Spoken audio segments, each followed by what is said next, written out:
Баршаңызға қайырлы күн болсын, құрметті көрермен. Каналыма қош келдіңіз. Бүгін сіздерге ең сәтті шығатын сүзбелі бәліштің рецептімен бөлісетін боламын. Мен осы уақытқа дейін қаншама сүзбелі бәлішті жасап жүрмін. Бірақ бірінде қамыры қалың, болмаса қамыры піспей шығатын, ал бірінде салмасы көп, немесе өз формасын ұстай алмай шығатын.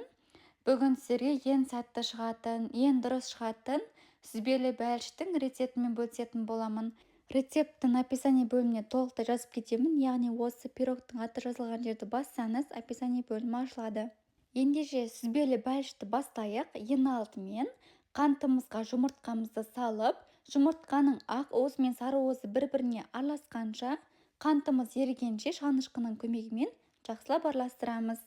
Ендігі кезекте қопсытқышымызды електен өткізілген ұнның үстіне салып, ұн мен қопсытқыш біріккенше таза қолымызбен араластырамыз.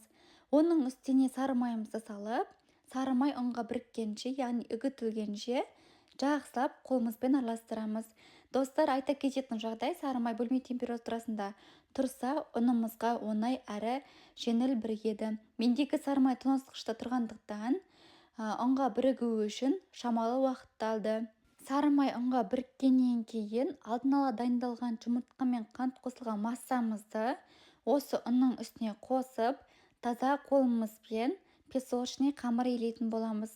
Қамырды илеп бастап жатқан кезде басында қиындау болады, себебі ұндарымыз бір-біріне бірігу үшін кішкене уақыт керек болады. Мінекей достар, біздің қамырымыз дайын болды. Қамырымыз қолға жабыспайтындай болуы керек. Қамырымызды тоңазытқышқа 20 минутқа демалдырып қоямыз, сыртына пакет кигізіп.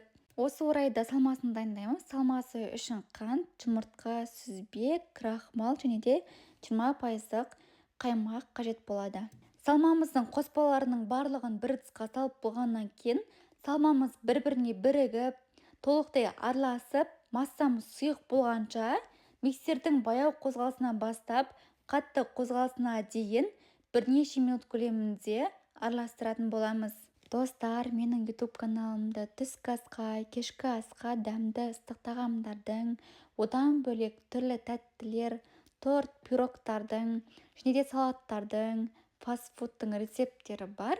Мені жоғалтып алмас үшін YouTube каналыма тіркелуді ұмытпаңыздар. Салмамызды дайындап боламын дегенше, қамырымыз тоңазытқышта тұрып дайын болды. Ендігі кезекте қамырдың астына пергамент қағазын жайып, қамырымыздың кішкене ғана бөлігін алып, қалған үлкен бөлігін оқтаудың көмегімен ұн сеппей жаятын боламыз. Қамырымыз орташа деңгейде жайылуы керек. Егерде қамыр қатты қалың болса, жеуге ыңғайсыз болады. Қатты жұқа болған жағдайда салмамыз ағып кетеді. Қамырды жайып болдым. Менде арнайы форма болмағандықтан 26 сантиметрлік кальциумды пайдаландым. Яғни жайылған қамырдың үстіне кальциумды қойдым. Және де артылған қамырларды осылай қолыммен созып, шетіне орналастыратын боламын. Бұл салмамыздың ағып кетпесі үшін. Достар, егерде сіздерде арнайы осы бәліштерге арналған, яғни пирогтарға арналған форма болатын болса, қамырды ешқандай да бөлудің қажеті жоқ. Тек қана оқтаудың көмегімен жайып, форманың үстіне орналастырсаңыздар болады. Достар, мендегі форма кальцио болғандықтан, салмам құйған кезде шетіне ағып кетпесі үшін артылған қамырларды осылай тығыздап кальциома жабыстырамын. Артылған қамырларды кальциомға жабыстырып болғаннан кейін, бетін шанышқының көмегімен тегістеп шығамыз. Жаңағы шетіндегі қамырларды қолыммен жабыстырып шықтым, тағы да шанышқының көмегімен басып шығамын. Ендігі кезекте печканың формасына осы кальциумымызды орналастырып, үстіне салмасын құямыз.